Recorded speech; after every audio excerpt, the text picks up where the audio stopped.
গ্রামের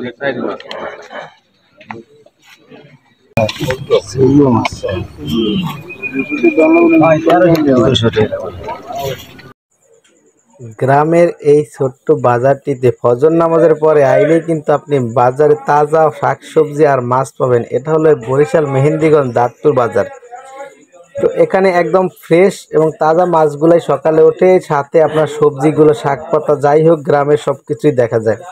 তো অনেক প্রবাসী ভাই আমার ভিডিওতে আমাকে কমেন্টস করেন যে তাদের জন্য মাছ পাঠানোর জন্য, পরিবারের জন্য। আসলে আমাদের এখান থেকে মাছ পাঠানো সম্ভব হয় না, কারণ এখানে কুরিয়ার সিস্টেম নাই। আর আপনার এখানে সব নদীপথ, এখান থেকে বের হইতে গেলে 3 ঘন্টা লাগে শুধু লঞ্চ বা ট্রলার দিয়া। তাহলে বুঝতে পারেন আমাদের যাতায়াত ব্যবস্থা খুবই দুর্বল। তো আজকে বাজারে মাছ একটু তুলনামূলক কম, তারপরও মাছগুলো খুব ভালো ছিল। দেখেন এই মাছগুলো বিক্রি করা হচ্ছে। এই যে চাপলি মাছ আর পোয়া মাছ এগুলো বেচছে আপনার 300 টাকা। আর এই যে চাপলি মাছগুলো বিক্রি হচ্ছে 200 টাকা। আর ওই কিছু আছে বেলে মাছ আর সুরো মাছ, ওগুলোর দাম আপনার 300 টাকা। তো বিষয়টা হলো যে মাছ আসলে যখন আপনি তাজা ফ্রেশ মাছ এবং গ্রাম থেকে কিনেন, আসলে দেখতে ভালো লাগে এবং খেতেও মজা। যাই হোক, কে কে এবং বাজার করছেন, কে কোন জায়গা থেকে ভিডিও দেখছেন অবশ্যই কমেন্টস করবেন। বিশেষ করে আমার প্রবাসী ভাই একটু কমেন্টস করেন যে আপনি কোন দেশ থেকে আমার এই ভিডিওগুলো দেখেন। ভিডিওটি অবশ্যই সবাই শেয়ার করবেন যাতে সব মানুষ দেখতে পারে এবং গ্রামের সেই অনুভবগুলো নিতে পারে। স্মৃতিগুলো, অনেকের স্মৃতি আছে যে বিদেশ চলে গেছে, দেশে নাই বা দূরে থাকে, ঢাকা থাকে, বিভিন্ন জায়গায় থাকে, গ্রামের সেই মাছের বাজারটা দেখে না, তাদের জন্য এই ভিডিওটা। তো দেখেন আজকে কি কি মাছ হচ্ছে। মাছ তুলনামূলক অনেক কম, তারপরেও আলহামদুলিল্লাহ আজকের বাজারে মাছের অবস্থা।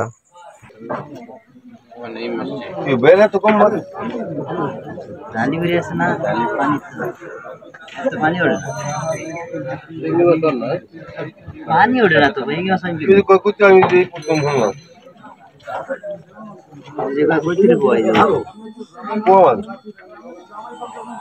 না এর নাম হইছে বলে জবা কই তো কই মাছ কত ছিল भाई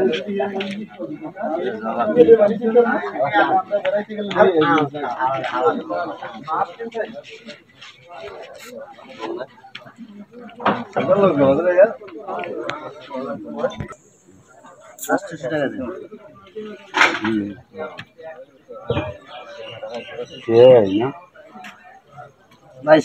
দাম দেওয়া 700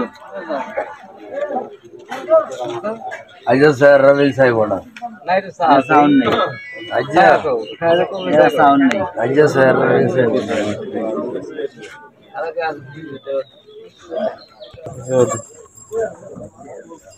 আজকে আর মাছ আইতো না, বলে বেড়া মাছ আনতে পারবো না। হ্যাঁ বইনে মাছ আইবো দেখি তাহলে কত হইতে পারে?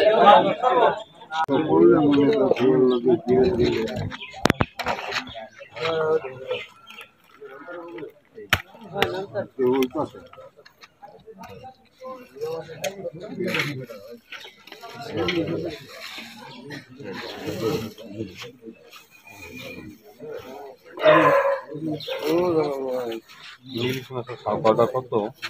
500